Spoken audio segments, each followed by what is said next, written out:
What's up, everybody? Welcome to Podcast Now Plus. I'm Alex, and this video I want to talk about Tony Hawk's Pro Skater 3 and 4. Now, look, we had the 1 and 2 remaster, did really well, is really good, and brings back the childhood memories of myself. I'm not a big skateboarding person. I couldn't pass a trivia contest in any way, but I do remember playing Tony Hawk's Pro Skater. My cousin was actually super into it. Every time I go over to his house, he had whatever the next version of the game was, and always had a blast. Always had an awesome time. Now, again, 1 and 2 are already done, so now there's the rumors of 3 and 4. Now, there's been rumors on 3 and 4 for a while, but as of now, we kind of got a back-to-back thing going on. So I'm going to take this from Insider Gaming that kind of goes over the entire thing. So recently, we learned through the pro skateboarder Tyshawn Jones that a new remaster of Tony Hawk's Pro Skater series is in the works. Industry insider Xtis1S has confirmed that the upcoming game is none other than Tony Hawk's Pro Skater 3 and 4 remaster,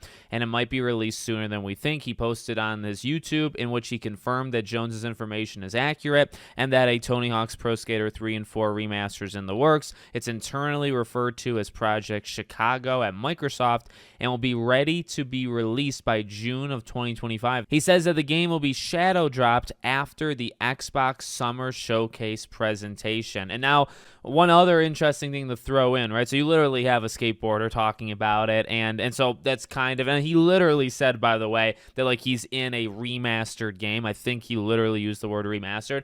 Now, if you actually go back, I think to this past fall, I don't know if it was September specifically, but sometime in the fall, there was actually an interview with Tony Hawk that he talked about being back in communication with Activision. It's kind of odd. I mean, if you look at the history of Tony Hawk and the interviews that he's had, it seems like there definitely was a falling out for like a good amount of time, kind of off again, on again thing. But the last we heard is that he was in a conversation with them, and actually, as that article had said earlier on, the whole really exciting thing, that was Tony Hawk that said that. He said that he's back in conversation, and there is something really exciting going on. He can't talk about it, etc., etc. So I imagine it is this. So really cool. I mean, to shadow drop it, Xbox is really kind of good at this point. Hi-Fi Rush, of course, started us off a few years ago. You had Ninja Gaiden 2 Black that did it just about a month ago, and now you probably will have this happen in June. I will say one other thing besides like just having these games and them being really good games and they're kind of back is still that kind of willingness to even do it, which I gotta be honest, like I'm a little surprised. We're talking about Activision here, and there is potential. I mean, we constantly have talked about these Transformers games.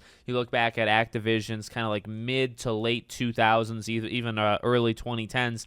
They got a lot of games that, number one, could just come out on Game Pass, re-release. A lot of them are delisted. I think the Transformers games specifically, the Spider-Man games, I mean, a lot of these are in the same situation.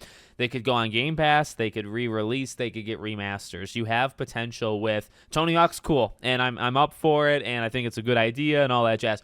But I think, again, besides that or on top of that, you now also have that willingness. And it's been there here and there, but it's not really all that consistent. You know, it's actually kind of surprising every time something like this would happen where you're like, oh my God, Activision actually would do something like this. So hopefully it's a sign of things to come, right? Because while I do think they're good games, and I have like legitimate childhood memories of playing them, the music, just watching my cousin play it, me playing it and honestly failing at it quite a bit, I am more into these other things that I would like to see also spun off, if something like Tony Hawk is a success. So let me know what you guys think in the comments. Make sure, as always, you're subscribed to the channel, bell icon turned on, and I hope to see you all on the next one.